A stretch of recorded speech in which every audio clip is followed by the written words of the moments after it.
नमस्कार दोस्तों, डिजिटल दर्पण में आपका स्वागत है। दोस्तों, मॉडर्न जमाने की लड़ाई अब केवल युद्ध के मैदान में नहीं लड़ी जाती, बल्कि साइबर वॉरफेयर आज इस लड़ाई का बहुत बड़ा हथियार बन चुका है। कुछ ऐसा ही आरोप लगाया है अमेरिका ने चीन पर।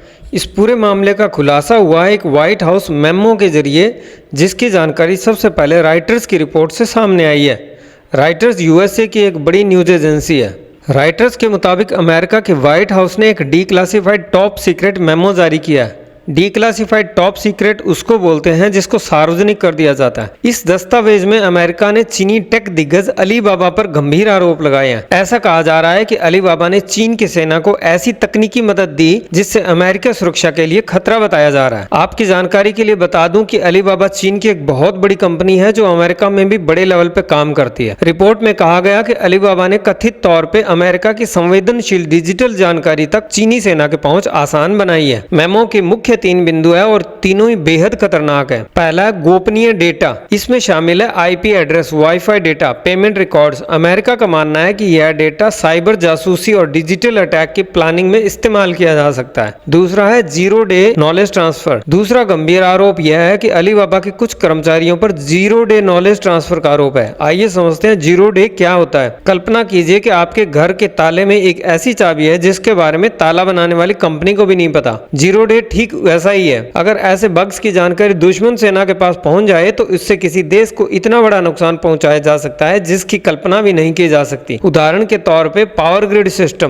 Banking system, air traffic control और डेटा सेंटर्स पर घातक हमले किए जा सकते हैं। कुछ दिन पहले ही हमारे देश में दिल्ली एयरपोर्ट की ट्रैफिक कंट्रोल व्यवस्था ठप हो गई थी, जिसमें पायलट को फेक जीपीएस मिलने के मामले सामने आए थे। इससे बड़ी हवाई दुर्घटनाएं हो सकती है। पावर ग्रिड सिस्टम पर अगर हमला हुआ तो बिजली सप्लाई बंद होने से रेल, मेट्रो, हॉस्पिटल, बड़ी बड़ी बिल्डिंग की लिफ्ट और न जाने क्या क्या बंद हो सकता है। तीसरा आरोप है आर्टिफिशियल इंटेलिजेंस की सप्लाई। अलीबाबा अपनी आर्टिफिशियल इंटेलिजेंस से जुड़ी सेवाएं भी पीएलए को दे रहा है, जिसका इस्तेमाल साइबर हमले की रणनीति बनाने और विशाल डेटा का विश्लेषण करने में किया जाता है। अमेरिकी अधिकारियों ने इसे सीधे सीधे नेशनल सिक्योरिटी थ्रेट बताया है। अलीबाबा पर आरोप है कि पीएलए यानी चीन की सेना को यह मास्टर की दी है। पीएलए फिर इसका इस्तेमाल अमेरिकी क्रिटिकल इंफ्रास्ट्रक्चर में घुसपैठ करने के लिए कर सकती है। इस तरह से चीन भविष्य में इस्तेमाल करने के लिए अमेरिका के डिजिटल सिस्टम में फुटहोल्ड बना रहा है। अमेरिकी सांसद यह भी मांग कर रहे हैं कि अगर ये आरोप सही साबित होते हैं तो अलीबाबा को अमेरिकी मार्केट से बाहर किया जाना चाहिए और उस पर कड़े प्रतिबंध लगाए जाएं। अमेरिका पहले ही चीनी टेक कंपनियों जैसे हुआई, टिकटॉक और ZTE पर राष्ट्रीय सुरक्षा के नाम पर कार्रवाई कर चुका है। अब अलीबाबा पर ऐसे आरोप लगने से अमेरिका में चिंता और ज्यादा बढ़ गई है। दोस्तों, यह घटना साबित करती है कि आज के दौर में टेक्नोलॉजी कंपनियां और राष्ट्र की सुरक्षा कितनी गहराई से आपस में जुड़ गई है।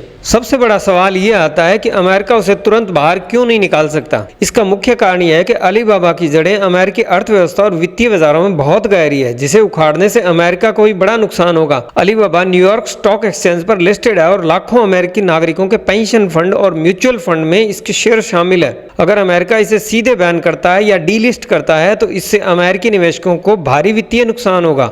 इससे भी महत्वपूर्ण, अलीबाबा के प्लेटफॉर्म जैसे टी-मॉल और alibaba.com का उपयोग करके छोटे बड़े हजारों अमेरिकी व्यवसायी चीनी उपभोक्ताओं को सामान बेचते हैं। 2022 में सिर्फ alibaba.com ने अमेरिका को $60 बिलियन का योगदान दिया और 4 लाख से अधिक अमेरिकी नौकरियां। प्रतिबंध लगने से ये व्यवसाय और उनसे जुड़ी नौकरियां सीधे प्रभावित होंगी और चीन निश्चित रूप से इसका जवाबी हमला यानी रिटेलिएशन भी करेगा। इसलिए राष्ट्रीय सुरक्षा का खतरा होने के बावजूद अमेरिका सीधे बैन की जगह टारगेटेड प्रतिबंध का रास्ता अपनाना पसंद करता है। तो दोस्तों, अमेरिका के लिए यह एक बड़ी दुविधा है। एक तरफ राष्ट्रीय सुरक्षा का खतरा है और दूसरी तरफ अलीबाबा न्यूयॉर्क स्टॉक एक्सचेंज पर लिस्टेड है, जहां लाखों अमेरिकी निवेशकों और पेंशन फंड का पैसा लगा है।